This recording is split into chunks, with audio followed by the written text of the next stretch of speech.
Hey everyone, Noodle here, and I've gone feral. Today I will show you how I, as a brand new ghoul, barely 5 days old, can fight like a baby Wolverine, fang and claw, setting enemies on fire and hardly ever losing AP. I am unstoppable, and this is my feral ghoul hack and whack melee build.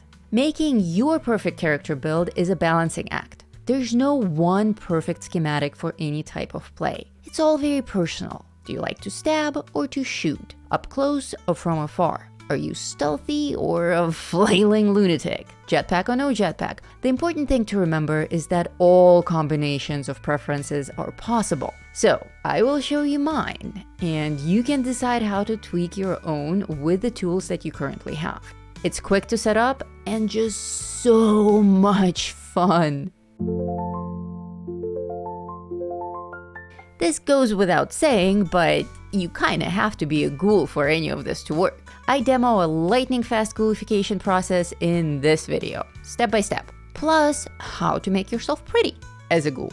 Now that you are a ghoul, your main weapon will determine your playstyle. Choose your weapon first, and then build everything else around it.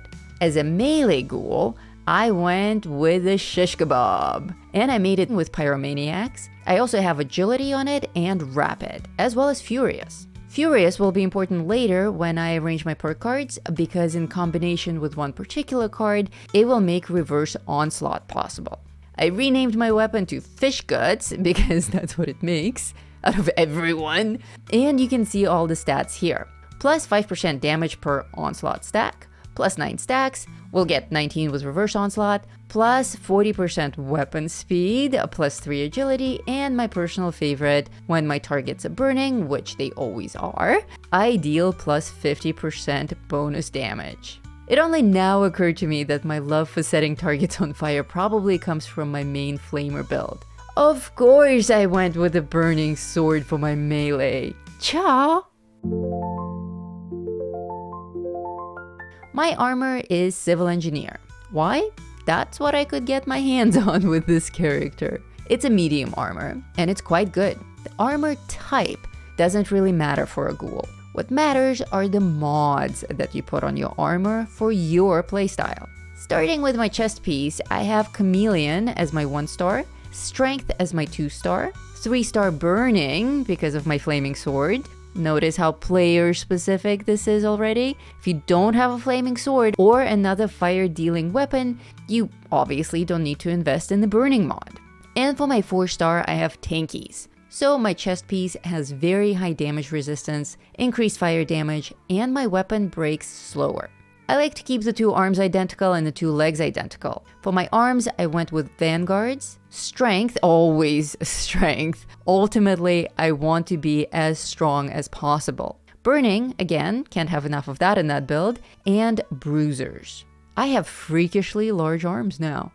For my legs, I went with Vanguards, powered this time, Burning again, and miasmas. Between my chest, arms, and legs, I have strength buffs, increased weapon durability, increased chance to deal fire damage, some resistance, AP regen, and a cloud of poisonous gas. When you decide which mods to put on your armor, the limiting factor will be the mods themselves. There are a ton to choose from, but you have to acquire them first. There are a lot of mods that I don't have yet, and that's okay. I had enough to work with to make something useful. Running raids is a great way to get mods. Asking for mods is a great way to get mods. Make sure to join Vault 42, our Discord server, and connect with other players on your platform. Many of us have more mods than we know what to do with on our main characters, and we'll be happy to hook you up. Alrighty, let's look at what you all came here to see, shall we? My actual loadout. Now, please remember, this character has only 5 gaming days under her belt. She's a baby. Very few learned perk cards. We're working on a budget here. This build is all about strength and agility.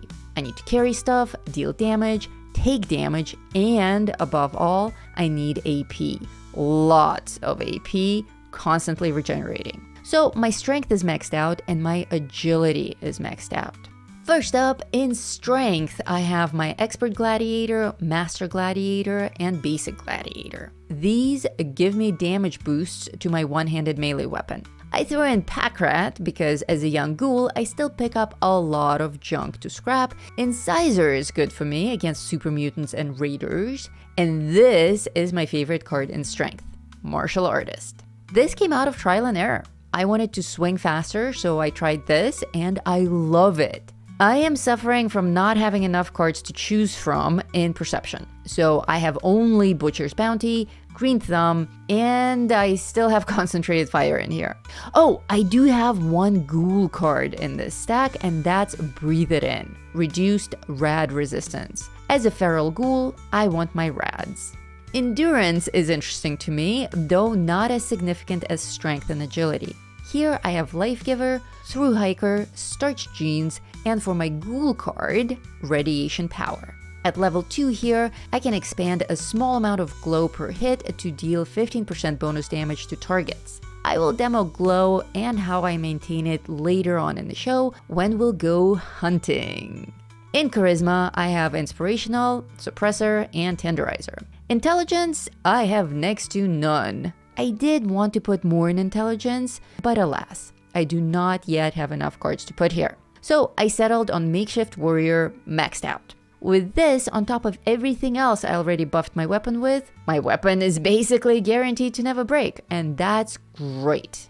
Alrighty, now Agility. This is the most important stack for me, as Agility directly translates to maintained action points. So, Action Girl was a no-brainer. Maxed out, she gives me 45% faster AP regen. I have Gunslinger Master in here, and that may seem strange, since I don't even carry a gun. But this card serves a very unique purpose. It makes reverse onslaught possible. And with reverse onslaught, combined with my already furious weapon, I can get up to 19 onslaught stacks instead of 9. I'll take that. I snatched up Packing Light because action points, and I'm pretty much never even close to over-encumbered. Adrenaline is another one that looks like it's for guns only, but it's actually just damage per kill. I have mine at level 3.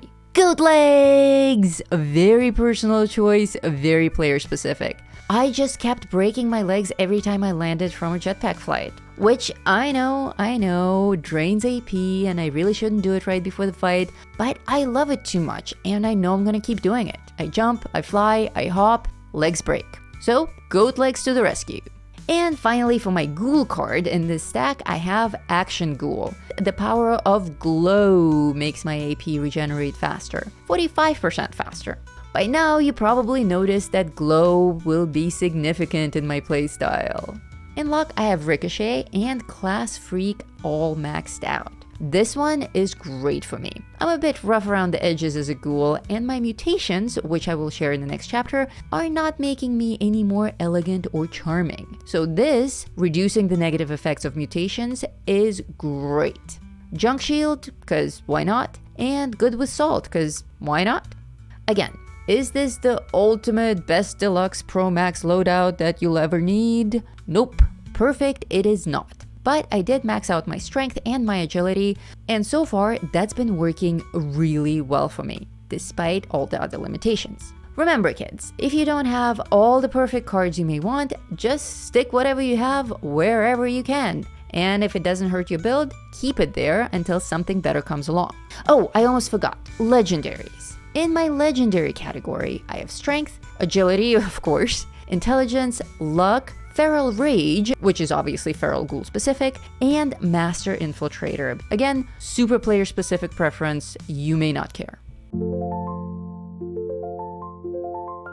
A few of our mutations either no longer apply to ghouls at all, or are actually harmful to ghouls. The ones I kept are carnivore, because I like meat and I have a ton of meat producing collectors in my camp. Even though ghouls don't need to eat, we absolutely can and should eat for buffs. And buffs are coming up in the following chapter, so carnivore, because all those buffs will now be even stronger. Healing factor. I wasn't sure about this, so I went out and broke my legs a whole bunch of times for science. And I can definitively say that yes, healing factor does work on ghouls, and that's great. I need my health to be all the way up in order to recharge my glow meter. Next up, I have herd mentality and my all-time favorite, marsupial. I'm bouncy. I jump, I hover, I hop, I have goat legs. Play true to your personality. Simple as that. Marsupial is a must for me. I also have Speed Demon because moving fast is now essential to my attack style, and Twisted Muscles because I don't care about gun accuracy at all, but I can use more melee damage. All mutations have benefits and drawbacks. There's a price to pay for each of these buffs. The key to selecting the right mutations for you is to equip everything that you can that gives you the buffs you actually need, like increased melee damage in my case, or health regen. Ignore the side effects if they don't directly harm your build. They're minor to begin with, and you can dilute them even further with perk cards like Class Freak. See how it's all coming around and around and around again? Some mutations that I had to unequip or refrain from equipping are Eagle Eyes, as it reduces strength, Egghead for the same reason, Grounded just doesn't apply to ghouls, Plague Walker doesn't apply to ghouls, Scaly Skin reduces AP, can't have that, and the rest of them I either didn't have or didn't need. But wait, there's more! We've been increasing strength and agility as well as weapon durability and making other awesome upgrades. But we can still do more with food and other buffs. Resource collectors are the GOAT. Get as many as you can and keep them around your camp. I've done multiple videos on camp items that also give resources, with this, a Season 20 collectors, being the latest, at the time I'm recording this. If you're a carnivore like me, the Critic Cooker, combined with the Mirelurk Steamer and the Deathclaw Slow Roaster, will have all of your food buffs covered. Remember, you don't need to eat to satisfy your hunger as a ghoul, but buffs are still awesome. Look at all the things in my inventory that give me buffs. Cooked soft shell meat, AP, smoked Mirelurk fillets, carry weight, hot dogs, HP, pemmican, HP and endurance, poached angler, AP, squirrel on a stick, HP, agility. I mean, there's a ton here. I never have to cook, get those resource collectors. They come up on a scoreboard and they come up in the atomic shop. Oh, and you may also want to invest in a freezer. Slime cake! Did a review on that as well. Slice of slime cake, AP 300 and 30 rads. The rads will help with that glow meter as well. Additionally, you should always be well tuned and well rested. To be well tuned, simply play a musical instrument. Did you know that these barrels on the Season 20 scoreboard are actually drums you can play? Yep, set them up, they look cool, and you can get well tuned. Fun camp items like the goo tub make it easy and pretty much unavoidable to be well rested. I'm always chilling in my tub. As a feral ghoul with a melee weapon, I now have an order of operations to keep in mind. First, I need to have my feral meter all the way down. That's pretty simple. I just stashed all my drugs so I'm never even tempted. Next, I want to have my glow meter all the way up. My glow meter fills up as I take on more rads. I can take on rads by eating that slime cake, drinking toxic water, or drinking toxic goo. This is where the Ghouler Cooler comes into play. When you get to it on the scoreboard, do not pass it by. Or you can just blast yourself with radiation. Someone we all know and love made me this gamma gun, and I just carry it with me at all times. Before going into any battle, I first blast some rounds at the ground. Now my glow meter is full, and the next thing that I do before going into battle is I trigger reverse onslaught. Now that's completely unrelated to ghouls or being feral, but it is a cool new mechanic and I use it. Oskapt has an excellent video out on onslaught and reverse onslaught. Check it out after this one. But in a nutshell, with regular onslaught, I can get 9 stacks. But with reverse, I can get 19. Reverse onslaught is possible because I have the Gunslinger Master perk card equipped, and at the same time my weapon is furious. Under these conditions, if I'm not engaged in battle, I can just switch back and forth from my gun to my sword until I get those 19 stacks. And now I'm ready to go kick some ass. So that is important to remember for me. Reverse onslaught will not work if enemies are nearby and I'm considered to be engaged in battle. And it's difficult to get irradiated when people are attacking you. So might as well just do these things at your camp and then travel, or from a safe distance before a fight. With Glow, with my awesome flaming sword and all my perks and mods and buffs, I'm dealing a lot of damage. I'm killing super mutants with one blow. If for some freaky reason one blow doesn't kill him right away, I just step back and let the fire do the rest. Watch my AP regen during these battles. It's amazing. Watch my health. It hardly ever drops, and I'm in the thick of it. This is exactly how I wanted to fight. Up close and personal, blood and fire everywhere, and I am completely unharmed. With my health regen, I'm able to keep my glow up after hours of this madness. I am actually unstoppable. This was a fun location. And this is literally my second time going out with this build and testing it. In this footage, I'm still getting used to it, and I don't even have all my buffs up yet. Still, look at this madness! I have like 30 ghouls on top of me in a tight space, and it ain't shit. Swinging fast is super satisfying. This is just so fun, and no ammo needed. I simply love it. Okay, one more. Let's go kill those 3 annoying Snallygasters over at Toxic Larry's. These are legit tough enemies. Snallygasters are nothing to sneeze at. Yet, here they are, laying dead at my feet. I did take some damage from them and had to clean up a bit, but come on, it took seconds. So there you have it, boys and ghouls, my Feral Ghoul melee build. Is it perfect? Far from it. I had a few limitations, mainly tied to the size and age of my character. Yet, even with a limited perk card selection, hand-me-down armor, and a weapon I've never used before, I'm out here having the time of my life, hacking and whacking through the wasteland. This is fun. Try it. Feel free to copy my build exactly or adjust it to your own playstyle. But your own playstyle is the key ingredient here. Remember that you have nothing to lose. I know that many of you still fear taking the leap of faith, but you're shooting yourselves in the foot by sitting this one out. Go Ghoul. Try different character builds. Actually go out and experience it. And who knows, maybe you'll find a whole new playstyle you never even considered before. And if you don't like my melee build, change it. If you don't like being a ghoul at all, go back. You can switch back to your human character for free and everything will be restored to exactly how you left it. After that, you can shapeshift as much as you like, but it will cost you a shiny penny. Still, the option is there. If you enjoyed this video, please drop me a like or a super chat, subscribe to this channel, and let me know in the comments what kind of ghoul character you're building or will be building now that you're inspired by mine. Thank you so much for watching. I'm Noodle Pants, one half of Gamer Aviator. And until next time, stay feral out there, Vault Dwellers.